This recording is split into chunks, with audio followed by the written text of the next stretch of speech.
Ka internal quality assurance cell jong ka Ledikin College ne ka sngi kelas dang yak international conference ka bar sngi halor kapang climate change, indigenous knowledge systems and food sovereignty ka balapenlong ha auditorium jong ka college. Ha ka sngi laidon bendalang ru da u senior advisor jong ka Nesfas Drupat Chaudhry but unong seng ya ka Nesfas uba Phrang Roy abakran hagani kasngi nagalyang ba Phrang Roy ulay tu halor ka jingkyu jong ka jingsha ktah hakibor mariang na ka jingkylla jong sun beneng ulong ka jingkylla ka mariang ka ktah bat kawan ra ya ka jingduk bat ka ktah ru ikipaj ba jong ka than bat jong ka pratai hi borok away ulaban rablu da ka baong hatungin up kumbangi le hakipor ke baladap hakita ki artificial intelligence kaba ki pajba jong ka than chatai lamingi kamdon jingkhan jingdia kaba nginla ban kantiu ya kalaway kani ka international conference kadai ka balapanlong da ka jinga trailang habdeng ka Nesfas ka Meghalaya Climate Change Center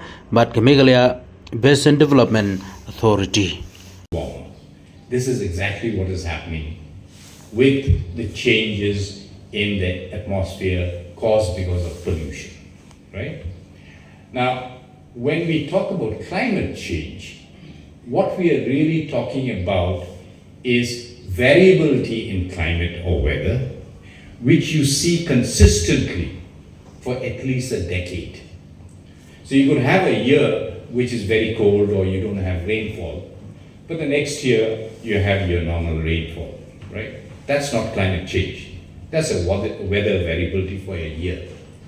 But if you have a consistent pattern, for example, when you look at what is happening with rainfall patterns today, you find that rains are delayed. And that has been delayed. You're seeing this phenomena for a number of years. That's climate change. When you see that Shillong has become warmer, it wasn't warm earlier, but you find that temperatures even in spring are going up, and you find this consistently for many years, that is climate change, right? Now, as I said, climate change was something which, as scientists, we knew that these changes were happening. But it took quite a long time before it was taken notice by the powers to be, by governments, by decision makers, by others who were making decisions in terms of plans, policies and plans, right?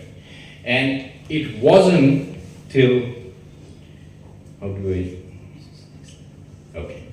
this is forward. Okay. So it wasn't, no, this isn't working. So I'll have to, there'll be a little bit of gap because I have to change the slides as well. So it wasn't until 1988 when the World Meteorological Organization and the United Nations Environment Program recognized that there were changes which are happening to the global temperatures, the global warming was happening, and there were changes, serious impacts which were happening. So they were the ones who set up what is known as the Intergovernment Panel on Climate Change. This was established in 1998, 1998, and it was approved and ratified by the UN system. And that became a body recognized throughout the world and by nations as well.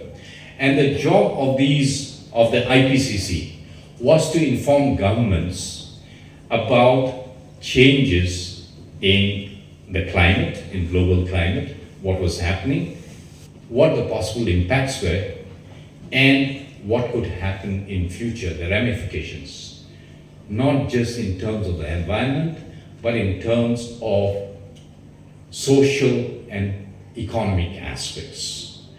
The IPCC was mandated then to bring out reports of how the changes were happening, what was happening in regard to global temperature and the weather patterns, to then inform and help governments make policies to take,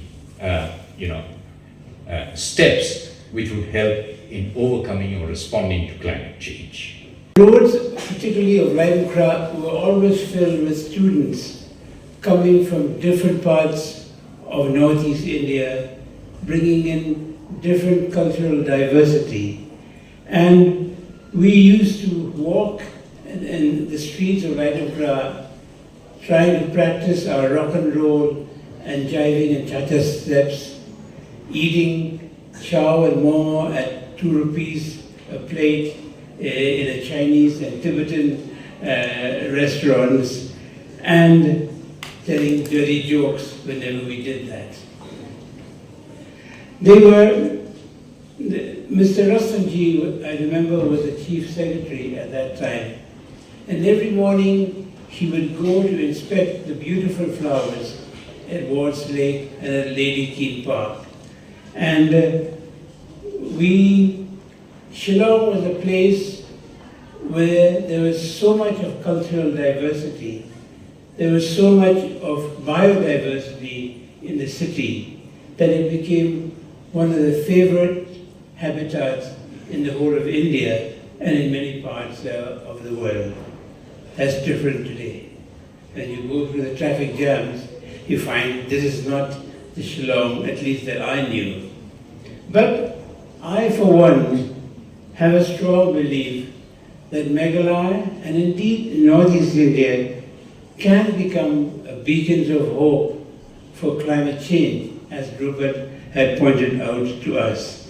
But to do so, we need to have the courage to go back to the future, as the 1985 movie stated. In 1970, I joined the IAS in Maharashtra, and one of my first posting as the SDO was in a small village, a small district next to Goa. And I attended the first meeting in a big village where I was introduced by accompanying officers. The people kept quiet, but after some time they asked the accompanying officers, did China win the Indo-China War of '62? Why do we have a Chinese officer to be our SDO here today?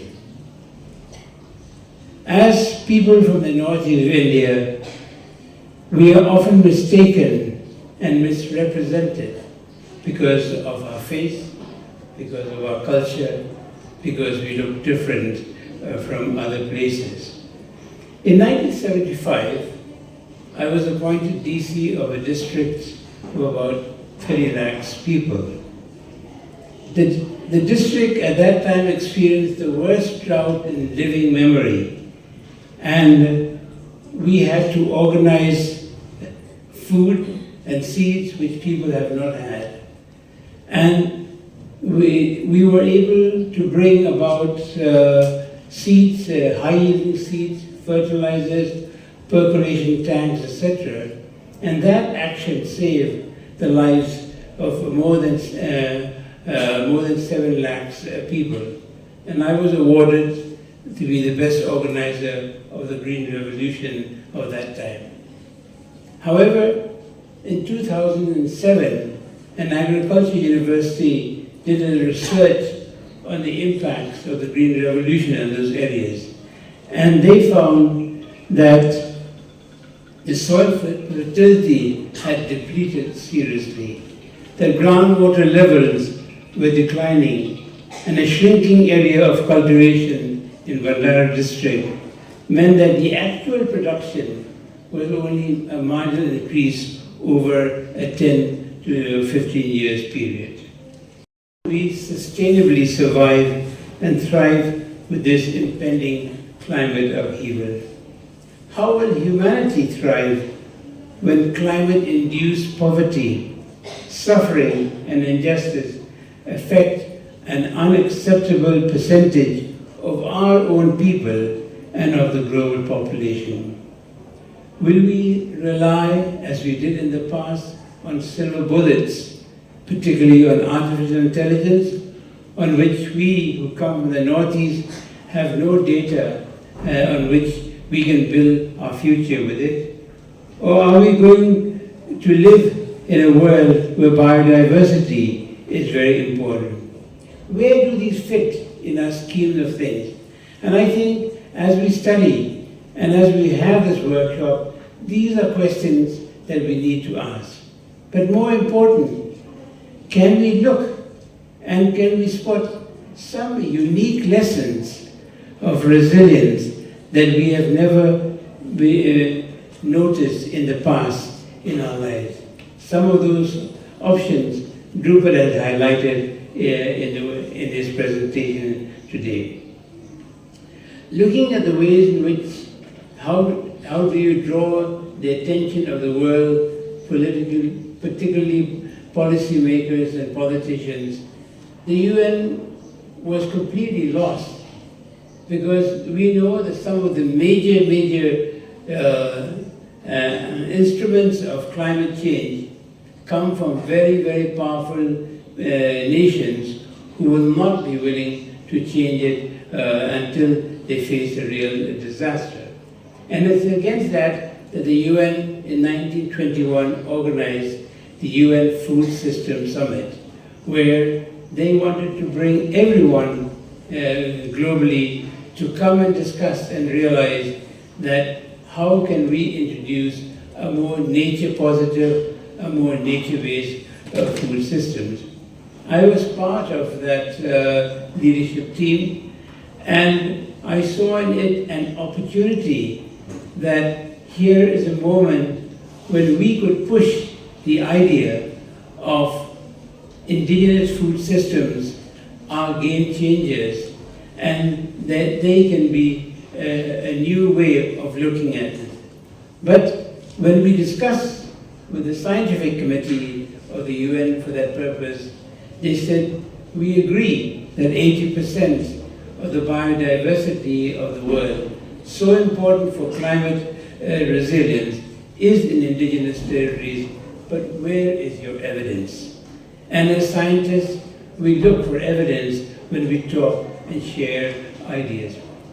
It was because of that in 2021, TIP, the organization that I lead in Rome, we decided that we will try to create and find the evidence that is required for the purpose of demonstrating to the scientific world and to policymakers that indigenous people are game changers. We looked for different methodologies and settled on a methodology that FAO had developed, what they call as TAPE. And we undertook in the last 1 year a survey of 500 households in Meghalaya, in northern Thailand, in Kenya, and in Mexico. And in the process of doing that, we trained about 100 young people in these 4 countries to undertake that study. The report is being written, but we have the data. And the data, as expected, pinpointed quite clearly that indigenous food systems are game changers towards a more nature-based food system. The study highlighted that these systems support and are supported by high traditional social values, values of women empowerment, values of youth empowerment, and practices of labor exchange. That these systems that we often do not consider as part of the physical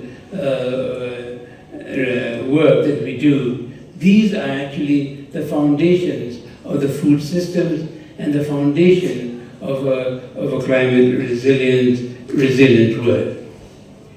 And I think through that system we were able to highlight that it is very important to pay attention to indigenous foods in a way that we recognize their value systems, in a way we recognize their traditions, but also in a way in which the governance system that has upheld them for all these years.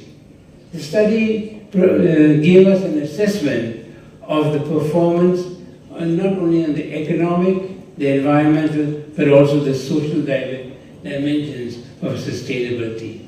Today, we therefore have evidence that indigenous communities can sustain in the face of the current climate breakdown. And I think, like all other indigenous peoples, we recognize that soil is very important. Among the Khasis, there is a tradition when a lady cooks the food in the house early in the morning, she will clean the fireplace and take the ash and deposit in the fallow field next to her place. And we realize that when the soil is good, our animals become also good, our wild edibles become good, our relationship in the community becomes good. So we have, so soil plays a very important role in the activities that we take.